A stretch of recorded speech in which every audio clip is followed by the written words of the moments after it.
네, 안녕하세요. 여러분. 저는 아쇼카 한국의 대표를 맡고 있는 이혜영입니다. 오늘 이렇게 많은 분들이 추운 날씨에 와주셔서 너무 감사드리고요. 사실 저는 이 영상에 나온 분들을 직접 만났습니다. 지난 10월에 제가 태어나서 처음으로 아프리카를 갔고요. 가서 그 남아프리카 공화국의 교육 문제에 대해서 논의하는 저희 아쇼카 펠로우나 교사, 교장, 학생들을 보고 왔습니다. 여러분, 남아공 하면 무엇이 떠오르세요? 네, 여러 가지가 있겠지만 저는 고 넬슨 만델라 대통령이 생각이 납니다. 남아공에 잘 아시는 그 아파르테이트라는 흑별차별 정책에 맞서 투쟁하다가 종신형을 선고받고 27년을 감옥에서 생활을 했고요. 하지만 결국에는 그 아파르테이트 정책이 철폐될 수 있도록 하는데 정신적 지주 역할을 한 분입니다. 그런데 여러분, 넬슨 만델라의 이름이 실제 이름이 넬슨이었을까요? 어떻게 생각하세요? 아닙니다. 그에게도 당연히 아프리카 고유의 이름이 있었습니다. 바로 롤리 훌라훌라가 넬슨 만델라 대통령의 원래 이름이었다고 해요. 제가 그 뜻까지는 모르지만 분명히 그 만델라의 부모님이나 조부모님이 굉장히 특별한 의미를 담아서 지어준 소중한 이름이 아니었을까요? 그런데 이 넬슨, 아니죠? 롤리 훌라훌라가 7살 때 초등학교를 갔습니다. 그랬더니 선생님이 너에게 기독교식 이름이 없냐고 물어봐서 없다고 하니까 그 자리에서 너는 오늘부터 넬슨이야 라고 했다고 해요. 이 넬슨이라는 영국식 새 이름을 갖게 된 후에 만델라는 내가 영국의 그 해군 제도, 넬슨하고 도대체 무슨 관련이 있는 거지? 이런 생각을 하면서 자신의 그 자랑스러운 아프리카 이름을 잃어버린 것에 대해 슬픔을 느꼈다고 합니다.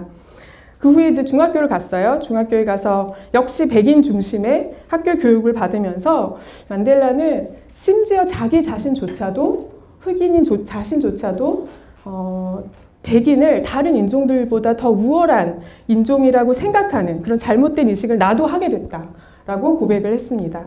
이것이 바로 교육의 이름으로 학교 교육이란 이름을 통해서 이루어진 일들입니다. 자, 지금 여기 우리가 살고 있는 이 한국에서는 우리 아이들의 정체성을 뒤흔들고 그 각자의 고유한 존재 가치를 왜곡시키는 그런 교육이 이 땅에는 없다고 우리가 자신 있게 말할 수 있을까요? 다시 만델라 이야기로 돌아가면 그랬던 만델라가 결국은 그런 학교 교육의 허구를 깨닫기 시작하고 영국식 그 주입 교육을 통한 식민 문화에 완전히 젖어들거나 쇠뇌되지 않을 수 있었던 것은 그런 무엇 때문이었을까요? 훗날 만델라가 27년이라는 그 감옥 생활을 마치고 나와서 복수와 분노심에 차지 않고 어떤 화해와 용서로 남아공을 이끄는 새로운 리더가, 위대한 리더가 될 수 있었던 그 힘은 어디서 나왔을까요? 저는 그 대답이 만델라가 수감 시절에는 물론 임종, 죽기 전까지 마음속에 항상 품고 있었다는 한 시의 마지막 구절에서 그 답이 있지 않았나 싶습니다. 그 시는요, 바로 이렇게 끝납니다. 나는 내 운명의 주인, 내 영혼의 선장. 네, 우린 한국에도요, 넬슨 만델라 대통령만큼 유명하진 않지만 역시 종신형을 선고받고 민주주의와 자유를 위해서 무려 20년 넘게 그 감옥 생활을 하신 분이 있었습니다. 최근에 타계하셔서 많은 분들이 안타까워하고 계신데요. 요즘 제가 그분의 책을 읽고 있는데 이런 그림과 말이 나오더라고요. 공부의 시작은 머리에서 가슴으로 가는 것이고 그 다음으로 먼 여행으로 이 가슴에서 발까지 가는 여행이 공부다라고 했습니다. 심지어 공부는 머리로 하는 게 아니라고 하셨어요. 생각도 머리로 하는 게 아니라 가슴으로 하는 거라고 했습니다. 저는 이 말이 좀 이해가 가지 않았어요, 처음에. 우리가 어렸을 때부터 공부 잘하는 아이들한테 보통 뭐라고 얘기하죠? 너 머리가 좋다, 머리가 똑똑하다고 얘기하잖아요. 공부 잘하는 아이들, 너는 가슴이 좋다, 너는 가슴이 참 똑똑하구나, 이런 말 하지 않았잖아요. 그런데 머리에서 가슴으로 간다는 그 여행은 무엇일까? 신영복 교수님이시죠? 신영복 교수님은 그것을 이렇게 정의합니다. 낡은 생각을 깨뜨리는 것, 오래된 인식들을 바꾸는 탈문맥, 우리가 갇혀있는 완고한 인식들을 망치로 깨듯이 깨는 것이라고 말씀하셨어요. 그제서야 저는 깨달음이 좀 왔습니다. 그렇구나. 나 자신이 얼마나 틀에 박혀 있었는지, 내가 안다고 생각했던 게 사실 얼마나 우물난 개구리 같았는지, 그랬던 나로 인해서 얼마나 내 주변에 있던 사람들이 힘들었을까. 네, 그것을 느끼게 되는 순간 여러분 우리 어디가 아플까요?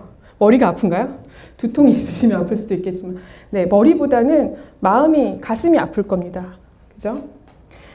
그때 느껴지는 아픔은 정말 마음이 아픈 것이기 때문에 그런 아픔, 그런 깨달음이 있는 사람은 자기 변화를 할 수 있는 동력을 얻게 되는 것이고 그것이 결국 가슴에서 발로 이어지는 여행, 즉 이제 나를 벗어나서 이 바깥 세상으로 향하는 여행을 할 수 있는 그런 힘을 주는 것이라고 생각이 듭니다. 저는 어렸을 때 비교적 모범생이었습니다. 대학도 전공도 저희 아버지가 가라는 대로 따라갔습니다. 그러다가 이제 제가 직업을 결정해야 될 순간이 왔을 때 역시 아버지가 말씀하셨어요. 혜영아, 교수가 되거나 기자가 되거라. 그래서 제가 왜요? 그랬더니 아빠가 살아보니까 이 사회에서 여자가 자기 목소리를 내고 살 수 있는 직업이 그렇게 많지 않은 것 같더라. 그러니까 기자가 되거나 교수가 되라고 하셨어요. 저는 보시다시피 아버지 제안을 이번에 따르지 않았습니다. 교수나 물론 기자도 훌륭한 직업이지만 저는 교수가 되기에는 제가 직접 세상에 나가서 몸으로 부딪혀 보고 싶었고요. 또 기자가 되기에는 남에게 가서 답을 구하기보다는 제 스스로 답을 찾아가는 인생을 살아가고 싶었습니다. 하지만 저는 아버지가 저에게 하신 그 말씀, 거의 뭐 페미니스트 수준의 말씀이지만 그 말씀을 하신 이유는 물론 저의 딸에 대한 사랑이었다고 생각을 합니다. 하지만 제가 그보다 더 감사한 마음이 드는 것은 제가 사실 어렸을 때 아버지가 저를 종종 시내에 있는 큰 대형 서점에 데려가서 이렇게 책을 고르게 해주셨어요. 그 큰 서점 안에서 저는 뭐 내가 앞으로 어떤 직업을 가져야지라는 생각보다는 이렇게 많은 지식과 사상들로 가득 찬 이 넓은 세상, 이 드넓은 세상에서 과연 나는 누구이며 나는 어떤 존재로 살아가야 하나? 라는 그런 질문을 해볼 수 있었기 때문입니다. 그리고 서울의 변두리에 사는 작은 소녀였지만 그때만큼은 이 큰 세상을 나도 마음에 품을 수 있겠구나 라는 그런 생각을 해보았죠. 그래서 아쇼카에서 체인지 메이커가 된다는 것은 어떤 직업을 갖는 것 또는 어떤 일을 하는 것이라고 말하지 않고요. A way of being. 네, 내가 어떤 존재로 살아갈 것인가 의 문제라고 이야기했을 때 이제 마음 깊이 동감하지 않을 수 없었습니다. 자, 여기 계신 여러분께 제가 질문을 드립니다. 여러분은 우리 자라나는 아이들과 청소년들이 자기 운명의 주인, 자기 영혼의 선장으로 살아가기를 원하시나요? 네, 감사합니다. 또 아이들뿐만이 아니에요. 우리 자신도, 나 자신도 머리와 가슴과 배가 아니네요. 죄송합니다. 발입니다. 왜 배가 나왔을까요? 이 세 개가 조화를 이루는, 균형을 이루는 그런 삶을 여러분도 살고 싶지 않으세요? 예, 그렇다면 여기 잘 오셨습니다. 왜냐하면 바로 여기가 그러한 일들을 함께 만들어 나가려고 하는 분들이 모여있는 곳이기 때문입니다. 끝으로요, 아쇼카가 서양에서 온 단체라고 생각하시는 분들이 가끔 있더라고요. 그래서 그렇지 않다는 걸 보여드리기 위해서 제가 동양의 공자께서 하신 말씀으로 마무리를 짓겠습니다. 공자의 논어에 나오는 말이고요. 네, 배우고 때때로 익히니 또한 기쁘지 아니한가. 벗이 먼 곳에서 찾아오니 또한 즐겁지 아니한가. 네, 우리 자라나는 세대가 진정한 배움의 기쁨을 알 수 있도록 하기 위해서 여기 이렇게 모여주신 여러분들, 여러분들을 진심으로 환영합니다. 감사합니다.